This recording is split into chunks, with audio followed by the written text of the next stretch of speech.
everybody's sitting here trying to think of the next best like Instagram post, spending hours and hours and hours putting content into the abyss. Meanwhile, it's like you got a real human who you've connected with, where you know that they're thinking about probably getting back into health and fitness if they fell off at some point in the past. Why not just message them and see how they're doing, and then connect with them? You're not even pitching them, because you know it's the end of the year. Everybody's making resolutions. You know they're thinking about health and fitness if they're not actively doing something now. Hi guys, this is Alex, and here today. Oh my God! Honestly, I cannot believe that I've managed to get you in front of the camera and the mic. I know. So with me is the one and only Jonathan Goodman. If you would know how long I waited for this to happen. So I'm a big fan. How long have we been connected? How many years about? I've joined the OTA, I believe it was 2016. Okay. All right.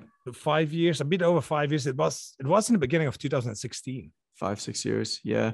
It's wild when I think how long I've been connected to so many people online is. And it's also even crazier to think like most people who work online, particularly in fitness, like their entire career is 2 years. Yeah. I mean, even you think like the Online Trainer Academy, the certification you're referring to, it's like, that's actually been around. It evolved from a previous course. So that's actually been around for 8 years. To have a course online that's been around for 8 years and still sells is like, it just doesn't happen. I mean, courses generally do 1, maybe 2 launches and then kind of just fade away into nothingness. So it's crazy when I think about it, you know, how long it's actually been. But also just, I feel like I'm getting started. Like I'm in my 3rd, maybe 4th midlife crisis right now and just like figuring my stuff out again. And it's really pretty wild when I think about it. I figured, I'm not sure, maybe if I talked to Jason in just the beginning of what was it, November or something like that. I was to Rome and I talked to Jason, and I figured that we are pretty much the same age. What, me and you? Yeah. It's possible. I'm 36. I'm 37.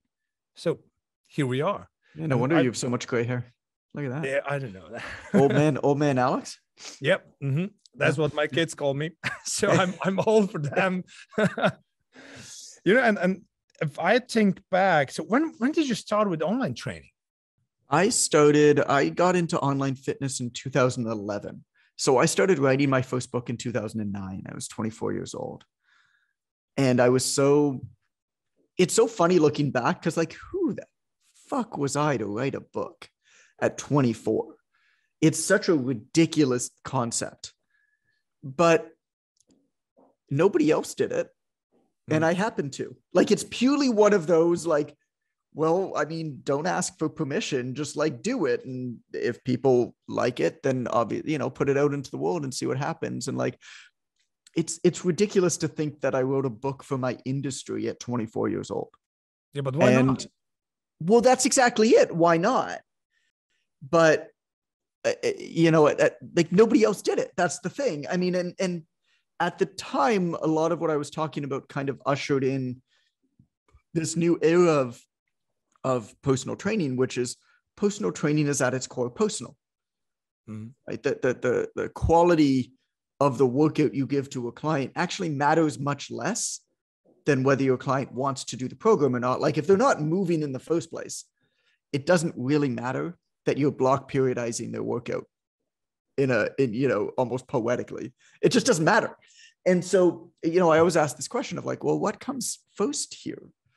Most people just need to move a little bit more, kind of. And so how can we do a better job of doing them? And it was just, it's the same kind of thing like what I'm doing with my software now. It's just like, who the hell am I to build software for training? I don't know anything about building software. And so, I mean, obviously I have a CTO who's, you know, building it that I found, but it's like, well, nobody else did it. Like, I really did not want to build software. Like building software is unbelievably difficult. I really didn't want to have to do it, but nobody else did. And I got so frustrated. Then I'm like, well, shit, this needs to be out in the world this way.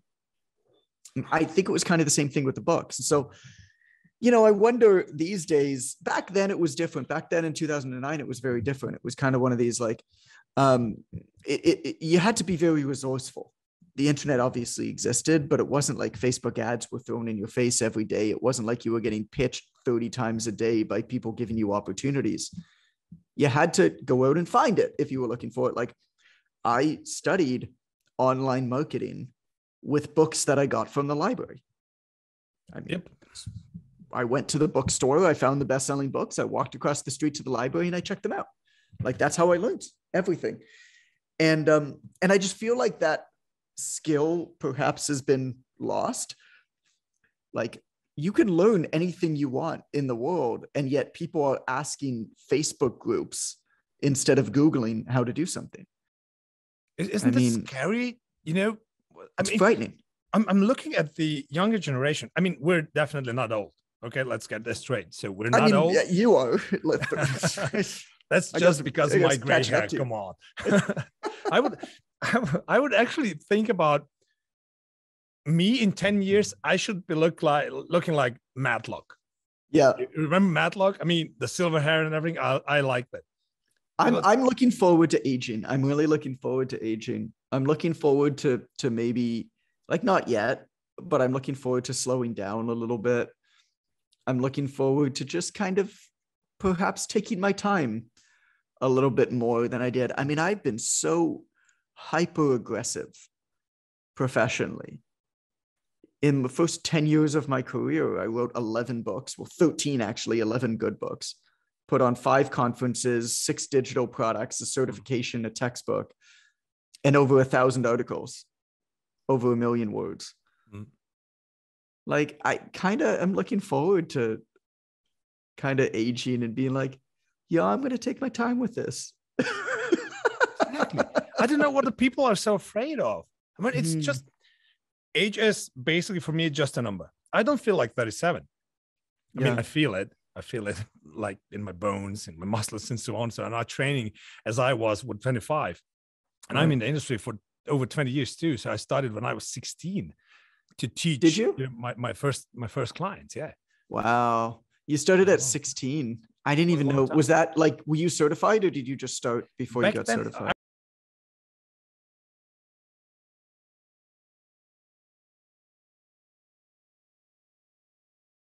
It was a different kind of training. So I'm still doing martial arts next to my fitness training and so on, because I just enjoy it, but it's different.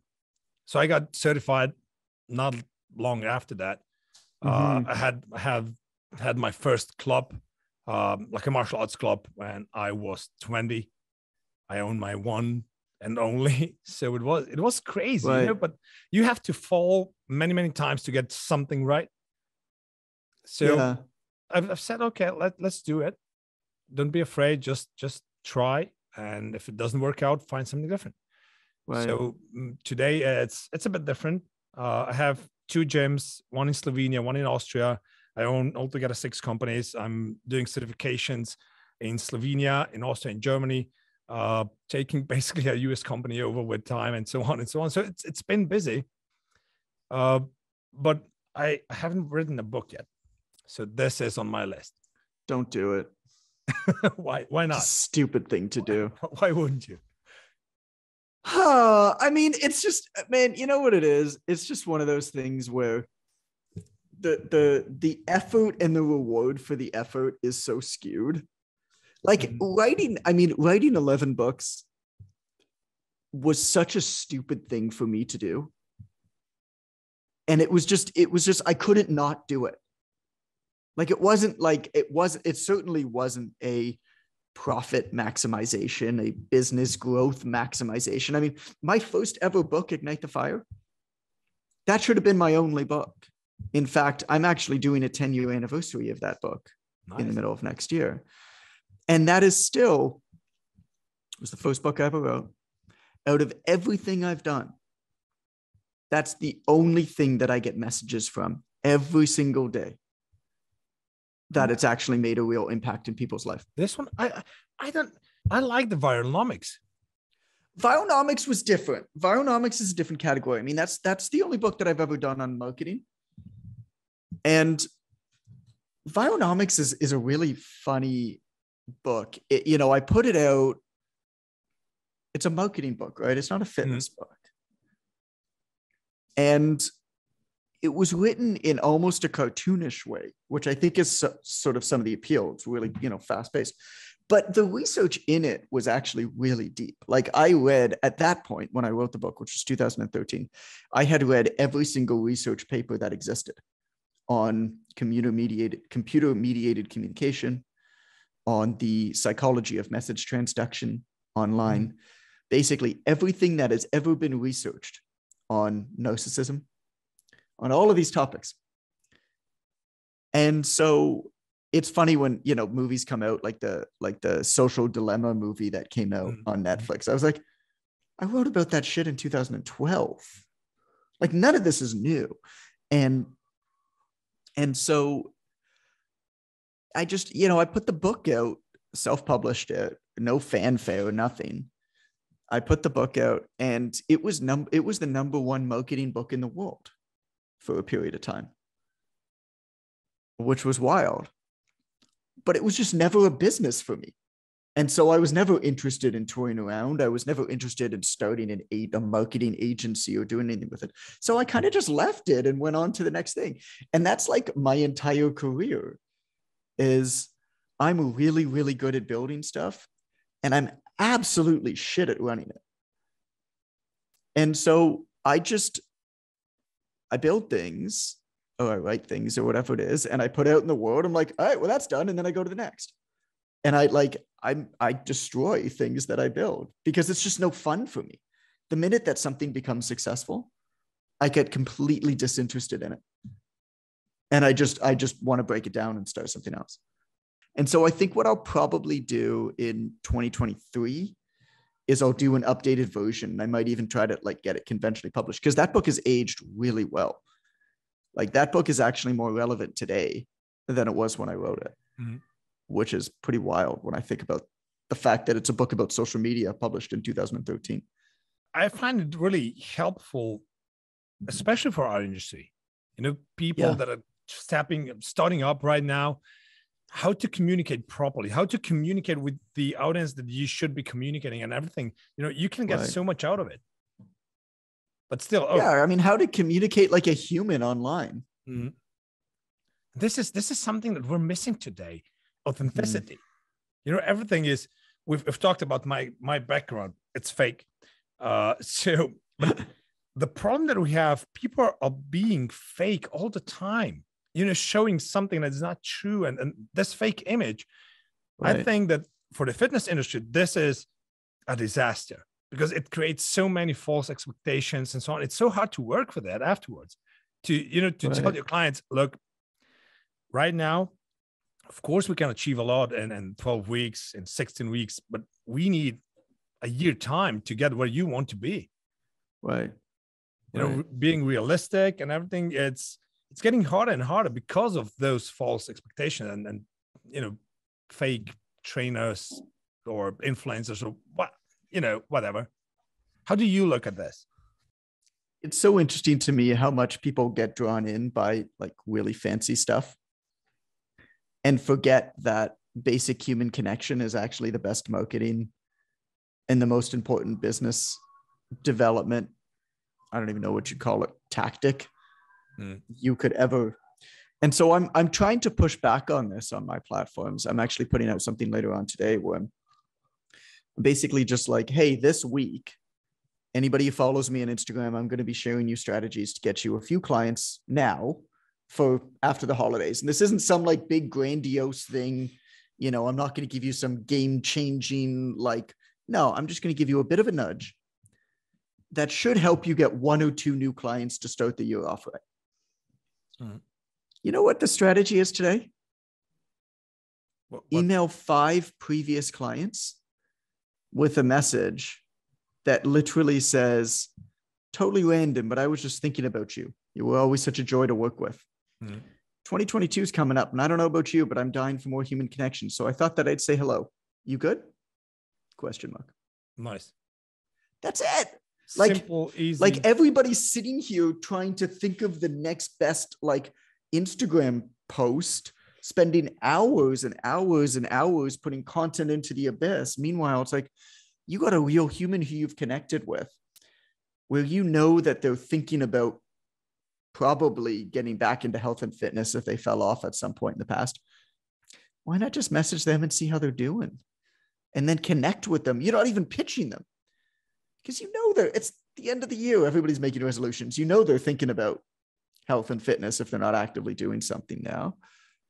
So just reach out and just be like, hey, I was thinking of you. How you doing? Like, that's probably going to be more profitable than the last 5 months of social media posts that you've done. It's just being a human. Like, we got to bring back human connection, I feel, into business. I mean, even you and I, we've known each other since 2016. This is the first time we've spoken. True. Isn't that messed up? Why Honestly, is that? You know, from my standpoint, it's not an excuse, but I was thinking, okay, if I message you, would you respond? You get 1,000 of messages like this a day. You know, it's the perception of something. We don't even try. I don't get a lot of messages. No. I'm a niche industry guy. I don't get a lot of messages. But even then, so how do you message somebody? You just try, right? So maybe, I mean, but to be honest, if you messaged me and you were like, hi, I'm Alex, can we talk? I probably would say no. Probably I wouldn't write that, but yes. Okay. But if you messaged me and you said, hi, I'm Alex, I've got a podcast. It's called this. I'd love to have you on and interview you, somebody who I've, followed for some time. 100% I'd be on your podcast. Doesn't matter when you would have asked. Right? Oh, if there have been periods in the past where I've just blanket said I'm not doing any podcasts. Mm-hmm. And so I wouldn't say no. I would just say, hey, until September, I've just decided I'm not doing any podcasts. I'd love to be on yours then, if you'd still have me. Would you mind messaging me then? And if you message me then, I would. But there was a show that I was on, because I've been doing a lot of podcasts. I did last week. I did 18. I've done like 70 in the last 4.5 weeks. And it's been a lot of podcasts. Oh yeah. Tomorrow's the last day of them. Then I'm taking a break. Okay. And then I have a few scattered in January. But no, I just decided I was just going to go all in. Again, like just human connection. We went through like a lot with our company this year. Like I fired my entire senior staff 3.5 weeks ago. We went through a lot, and our company just became very corporate, became very faceless. And, we hired like 4 different consultants to try to teach us, try to figure out how we should talk to our audience, what kind of words they like, what they're thinking, and doing all these interviews and shit. I'm like, this is stupid. Like, I was a personal trainer. I've been talking to trainers for 10 years. Why are we hiring this consultant who knows nothing about the industry to come in and, we paid tremendous amounts of money for this stuff. It's dumb. When I come back in my second life, I want to be a consultant.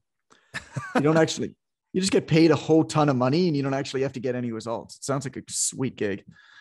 And so it's interesting, right? Yeah. You just do a bunch of PowerPoints and shit and just like make it look pretty.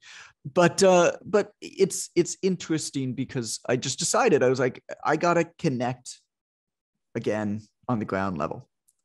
I got to do what I did that made us successful in the first place. And so connecting with our entire community, like one by one, right? Again, I wrote an article on the website, first article I've written in a long time. And you know what? I did the HTML too. When the last time I did that was probably 6 years ago. Yeah. But I laid out the whole thing again. Was this the same reason why you decided to do so many podcasts? I mean, when I've seen your post inside our group that we can connect and ask you for a podcast, I was, wow, okay, this will be a lot of podcasts. So, but was the connection that you're trying to establish, was this the reason to do this? A few things. One is, I mean, we're coming out with our software, right? We're coming out with Quick Coach. It's going to be out late February. We should be able to get a small beta group in, and then hopefully March if, the thing doesn't break every which way, which by all accounts it shouldn't. But you never know. Then March we should be able to go. And so basically I just, I have a little bit of time because we're in this phase now where the coding should actually be finished by the end of this week. Mm-hmm. And so we're in this phase where the coding's basically coming up to the end. I'm not really needed that much. It's basically just happening with our CTO and with the development team that he's working with. And there's just a bunch of other things that are kind of happening in the background, but don't really need me in earnest. And so it was a good time to do it. It was a good time to kind of reconnect with people. And also just, I felt like I needed it a little bit. I felt like I needed to be re-energized by just becoming reminded by how remarkable our community is. It was for so many years, like I said, a company got all corporate and it was just dumb. We stopped looking at people like your name is Alex and started looking at you like your email subscriber 67,542. Mm-hmm. And I think, I've always thought, I still think the most scalable thing you can ever do in business is make as many one-on-one strong connections as you possibly can. Over time, that scales better than anything else you could ever do. Because you actually never know what somebody's going to become. I'm not playing a game to win today. I'm playing a game to win 5 years from now, 10 years from now. And so I started to think, podcasts are great because when else in your life, even with your loved ones, to be honest, do you have a one-on-one, eye-to-eye conversation with one other person for 45 minutes or an hour? It's actually super rare when you think about it. And it's a really deep connection. Like you and I will have a very deep connection after this. And so I wanted to try to build that with as many people as possible. But I mean, of course, I had to be a little bit selective. And so I look for indicators that somebody is just good shit. Like I look for indicators that somebody is probably going to be around the industry for a long time. Mm-hmm. I look for indicators of seriousness. I'm sure you've seen it. Like walk into any gym and you see, on the wall, there's always like all of the personal trainers and their pictures and their headshots or whatever it is. And inevitably, if there's 10 pictures of 10 trainers, 9 out of 10 of them have the bare minimum qualifications to be there. And then there's one guy or one girl that's just got like everything. Mm-hmm. Inevitably, that one person is the person you always see with clients on the floor.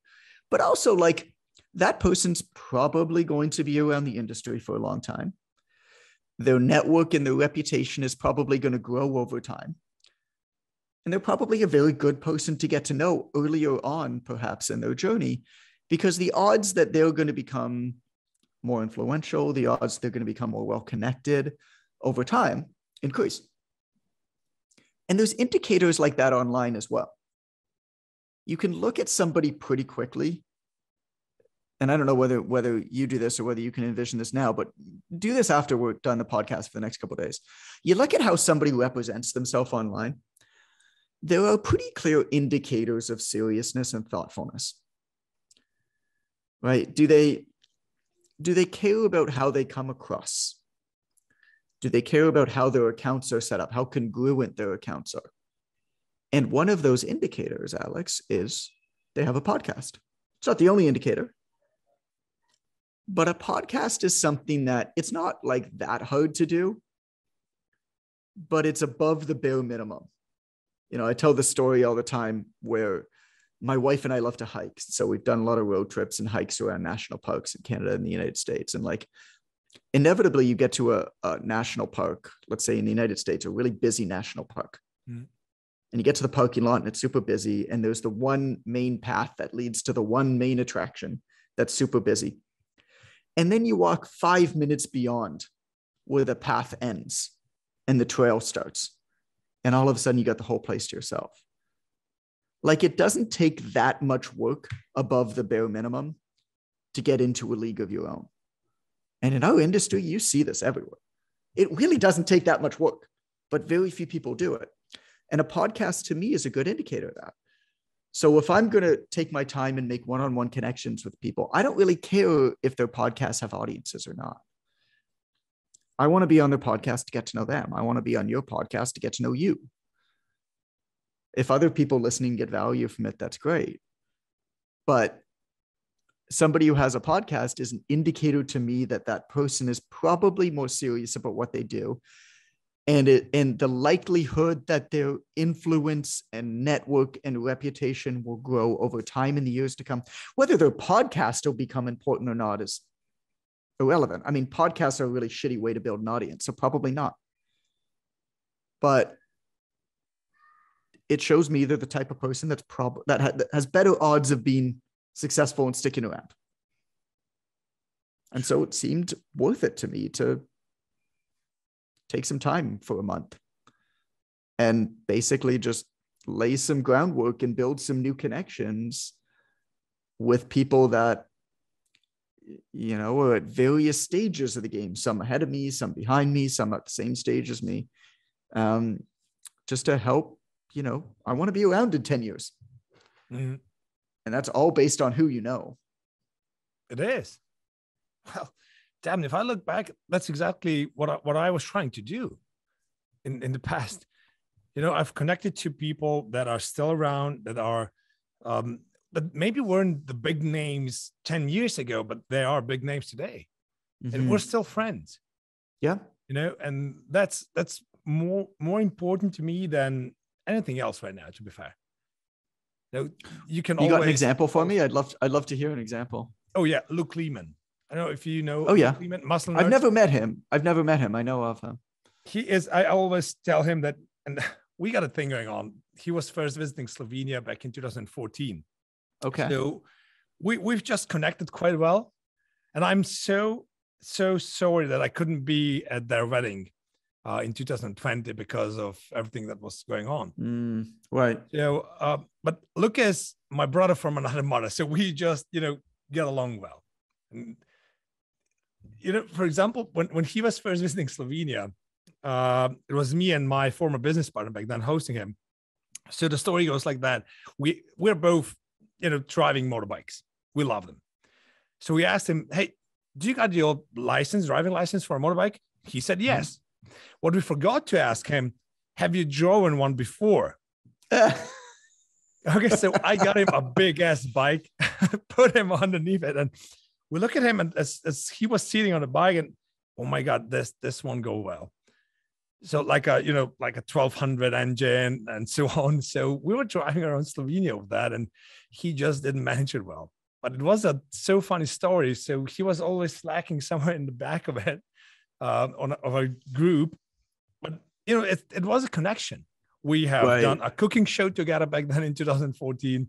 So a lot of things happened. And he was visiting when I've built my second gym in the same town in 2016. That was exactly the time when he started with Muscle Nerds. Okay. So I was with him in the beginning of Muscle Nerds as well. And we still are connected. We're doing the podcast together and so on. So Luke Lehman is a fantastic example of this. Or how did you get connected with him originally? He was working back then at a Polyquin group. Okay. So my former business partner was doing his educations with a Polyquin group, and he invited him over to Slovenia one day. Okay. And that was that. And he said, yeah, I get time. Why not? So he was around for 3 weeks with us. Amazing.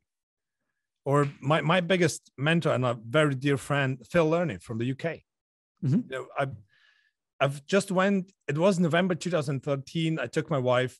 So we went over to the UK, enjoyed a week off with his seminar first, but we've designed all of the trip in the UK around the seminar. So we went south, we went north, we were driving around really a lot. And it was Stoke-on-Trent, a little town, a bit more north in the UK.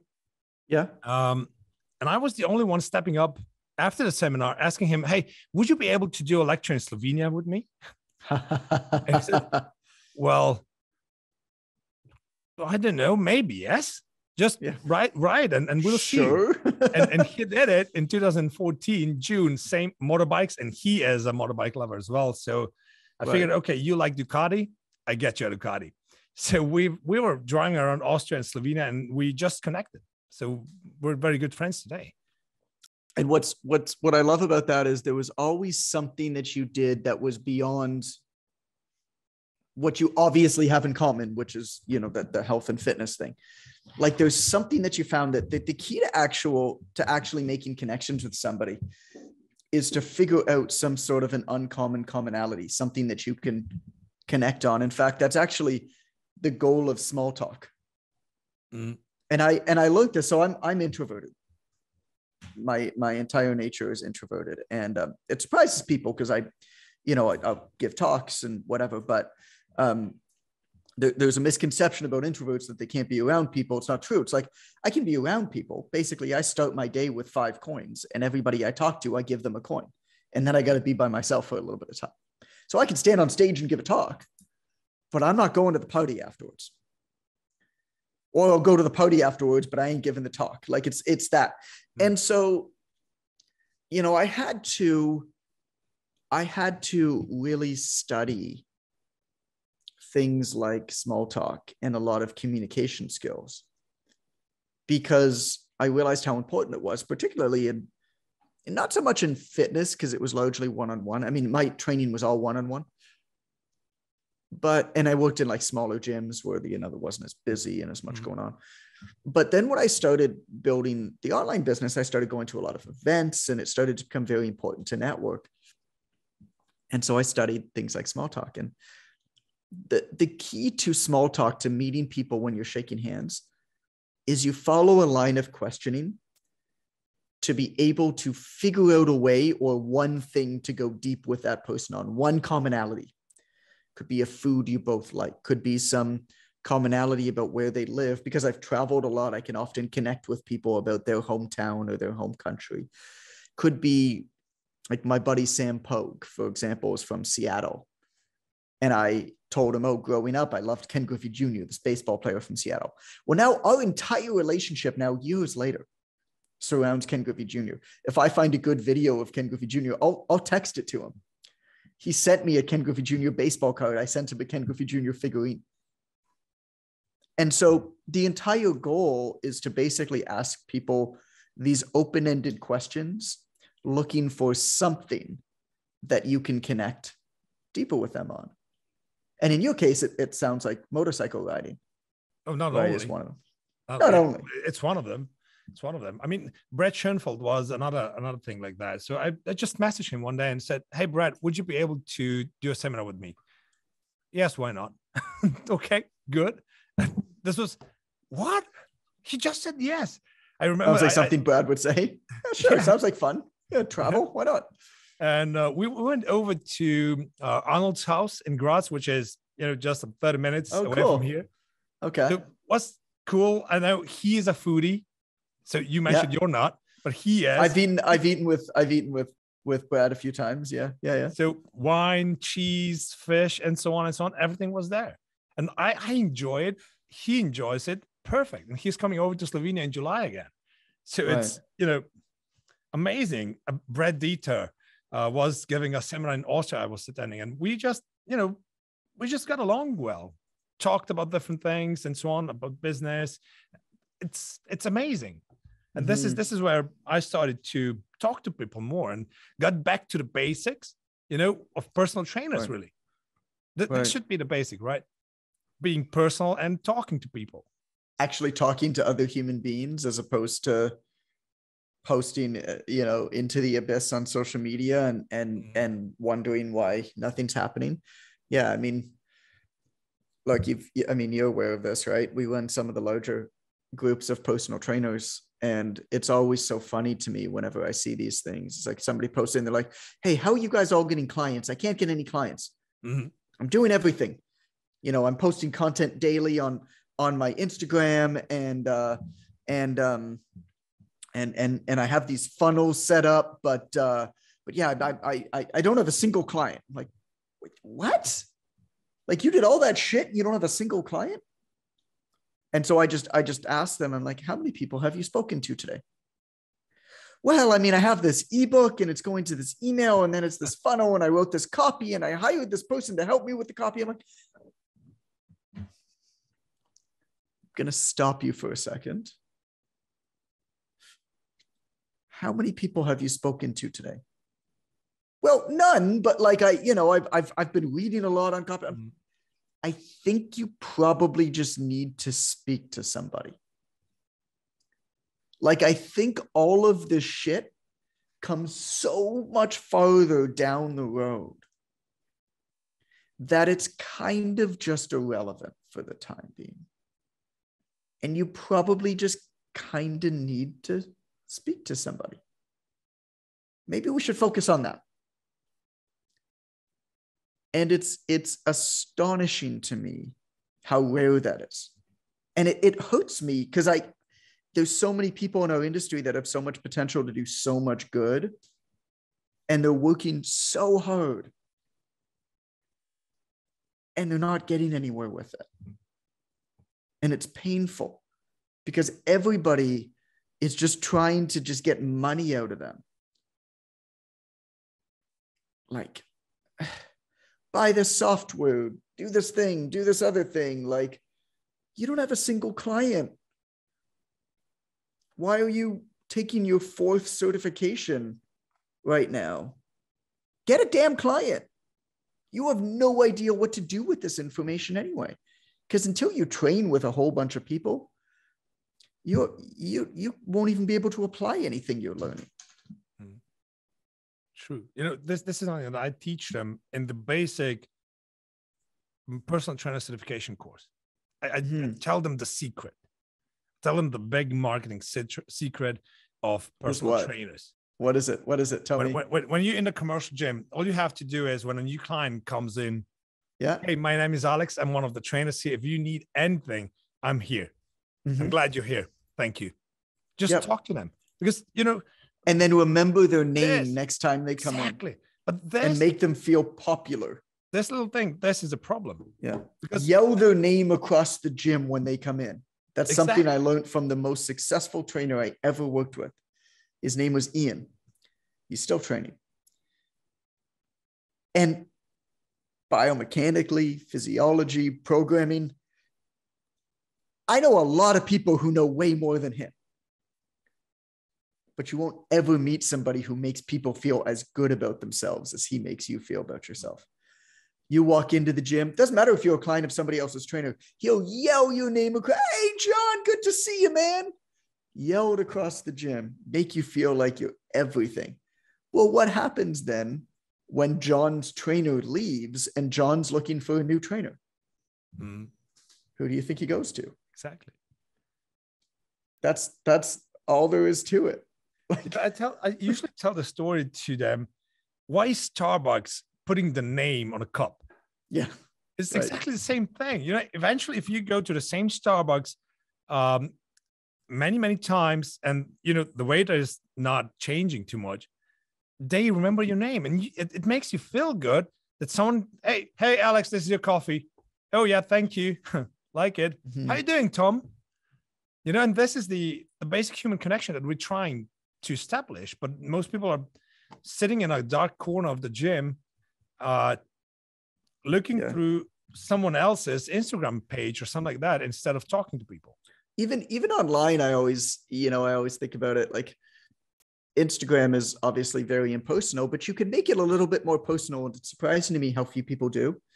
So you see all the time people like, oh, nobody's commenting on my thing, or like, nobody's. It's like, yeah, because anytime that somebody does, you're basically ignoring their comment. You're giving them like a thumbs up. You're not appreciating that they're there. You're not appreciating them. All you got to do is click onto their account, find their first name. And it might not even be in their account. Click on their link, go to their website. Find their name before you respond. And then thank them by their name. Hey, Alex, thanks so much, man. Really appreciate you being here. Versus 3 fire emojis. I like that. No shit, Alex is never going to come back and comment. Sure. It's again, I mean, it's the same metaphor, right? All you got to do is walk 5 minutes off of the path. Like, it's not that hard, but it's so rare. And it's astonishing to me how where you see it happen. Martin Rooney once said, "There's no traffic on the extra mile," right? So this Oh is yeah, that's good. I hate that guy. He has such a good way with words. I hate it. I hate it. Everything that he says, I'm like, yes, damn it. That's such a better way than how I say it. Oh, Martin is a fun guy too. I met him in 2014. We spoke. When was it? 2018, 2019. We were the last time in contact. I was thinking to bring Training for Warriors to Slovenia and start something here, but then COVID hit. So, but it's yes, there's no traffic in the extra mile, right? And this is something that pretty much no one is doing. It's easy, to be constantly in your comfort zone, or you don't have to do something and then moan about everything, how bad it is.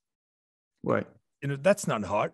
It's for free. You can just sit in your chair on your couch watching TV and, oh my God, it's so bad, isn't it? It is. If you don't do anything about it, it is. Well, or if you do what's easier, right? It's funny saying it that way because like it's not easy to produce content, but it's way easier to just, film yourself working out and feel like you've done your marketing for the day, or, copy and paste the same motivational phrase or whatever that, you see everywhere, versus taking a step back. And it doesn't even require that much work. But taking a step back and saying, okay, well, like, what is my message? What do I stand for? What am I for? What am I against? Is almost more important than what are you for from a marketing standpoint. What am I for? What am I against? And then how can you be congruent with that across your platform over time? And there's just, you don't actually have to do as much when you do that work. I think that's the hidden secret.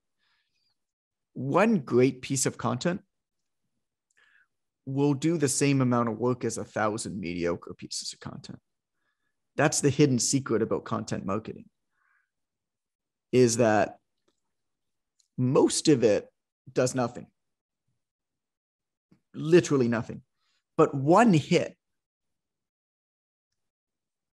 could catapult your business into a new level, into a new stratosphere.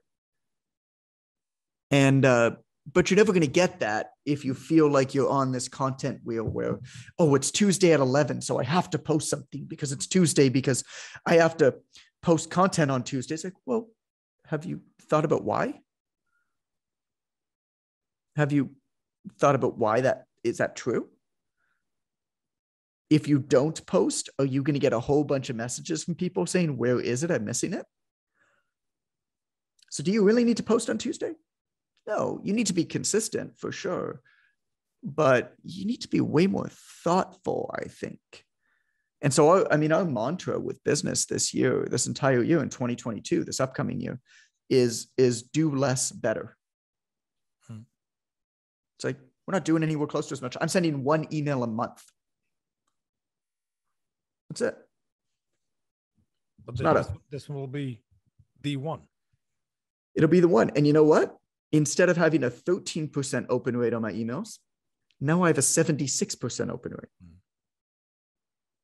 Amazing. Now, I'm not getting, in front of obviously people as often. Like in aggregate, if I'm sending 3 or 4 emails a week, I'll get in front of more people. But I guess, I don't know. Well, you're an old man, so I can ask you because, you've been around so many more years than me. But I feel like as I've gotten just like a little bit older, and I've been in the online fitness industry for a decade. Like that makes me a great grandfather. Most people are around for 2 or 3 years. I've seen so many people come and go. I've seen so many things come and go. And so many times I see somebody come up in the game and get attention. I'm like, oh, this shit again. Okay, this will be exciting for the next 2 months. And then it's going to be gone. Because like you just know what's happening. You know exactly what's happening. And I feel like I'm just at this point where I'm like, I just want to kind of do my thing. I don't need to build $100 million business. I have no interest in that. I don't even know what I'd do with that amount of money. I make more than enough for anything that I'd ever want to do. Live a good life with my family. Like, why push more? Why do I Why did I used to desire that stuff? It's because I was comparing myself to other people who profess to have it. And my ego wanted me to have it. Well, now I'm just like, well, I've gotten to know some of them, and I wouldn't trade my life for theirs. Not to say they aren't happy, not to say they don't live a good life, but it's not what I desire. And so I don't know, maybe that's just well, you tell me, is that a part of aging? I'm going to keep making old man jokes because you're like 6 months older than me. Yes, I think it is. I think it is. I'm starting actually to think, to planning, okay, when can I take the step back?